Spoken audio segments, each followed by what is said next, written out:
La habitación estaba en penumbras. El reloj marcaba las 3 de la madrugada, y el silencio era roto apenas por el crujir de la madera vieja en la casa de Nebraska. Un niño de apenas 11 años, delgado y con ojos que parecían demasiado grandes para su rostro, contaba monedas en secreto bajo una lámpara tenue. No era un juego, era supervivencia. Ese niño se llamaba Warren Buffett, y en su pequeño universo, cada moneda era una promesa de que el destino no lo quebraría. Nació en la sombra de la Gran Depresión. Su padre había perdido casi todo, y la familia sobrevivía con la dignidad como único abrigo. Los adultos hablaban en susurros de bancos que caían, de sueños que se evaporaban, de vecinos que lo habían perdido todo. Warren escuchaba, y en su interior crecía un fuego silencioso. Él no iba a dejar que el miedo lo devorara. Con 11 años compró su primera acción. 3 papeles que le parecían la llave de un mundo prohibido. Esperaba que el valor subiera, que su fe fuera recompensada. Pero el mercado, cruel y frío, le mostró la otra cara.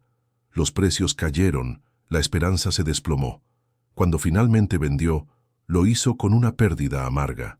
Pocos días después, las acciones se dispararon. El niño comprendió que el dinero era un animal salvaje y que su paciencia o su miedo decidirían quién mandaba. Esa cicatriz lo acompañaría para siempre. El joven Buffett, retraído y con aspecto de muchacho común, empezó a vender chicles, periódicos, Coca-Colas.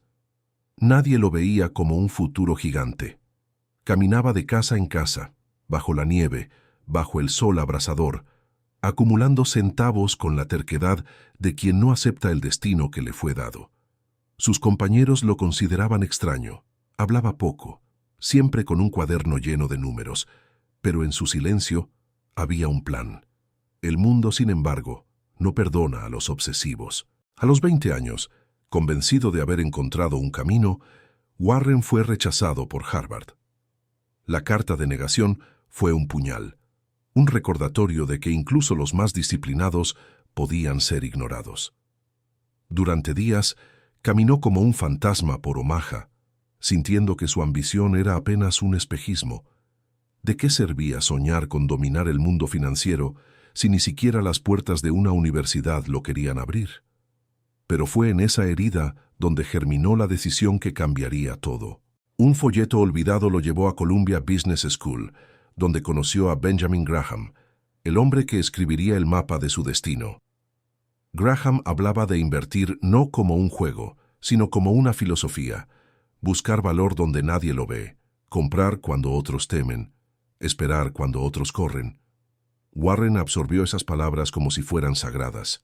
Aún así, los primeros pasos no fueron gloriosos. Fundó pequeñas sociedades de inversión y más de una vez escuchó las risas de banqueros que lo consideraban un joven ingenuo. Se burlaban de su insistencia en leer informes contables durante horas interminables, de su negativa a dejarse seducir por modas bursátiles. Mientras todos perseguían el brillo del momento, él elegía compañías olvidadas, negocios viejos, industrias grises. Muchos lo llamaron tonto, algunos lo llamaron loco. Pero en la penumbra de su oficina modesta, Buffett cultivaba un arma letal, la paciencia. La vida, sin embargo, no se rinde sin probar la resistencia de los que insisten. En los años 70, Berkshire Hathaway, una fábrica textil moribunda, se convirtió en su mayor dilema. Warren la compró, convencido de que podría salvarla. Pero la industria se derrumbaba, las máquinas quedaban obsoletas, y cada decisión lo arrastraba más hacia el fracaso. La sombra del error lo perseguía.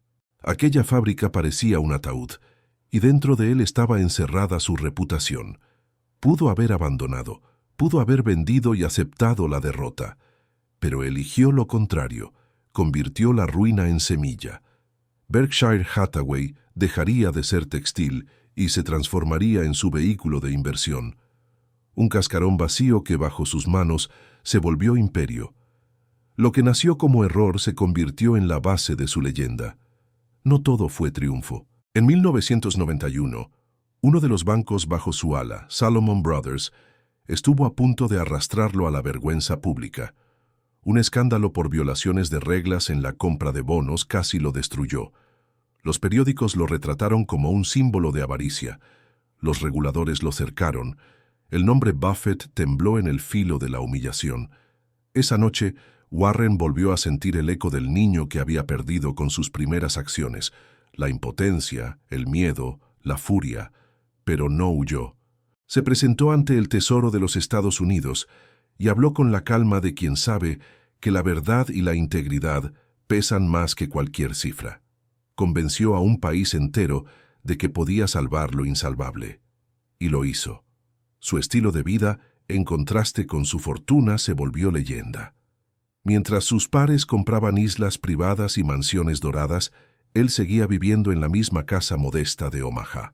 No necesitaba el lujo, porque entendía que la riqueza no se mide en metros cuadrados, sino en libertad.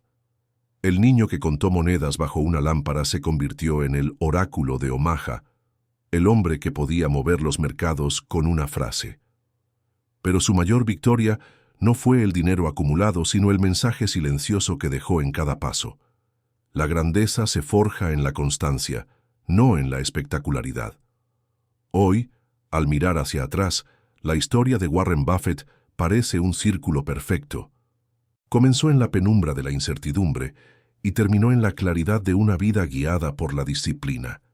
Su ascenso no fue lineal, fue un camino de pérdidas, rechazos, errores que casi lo destruyen.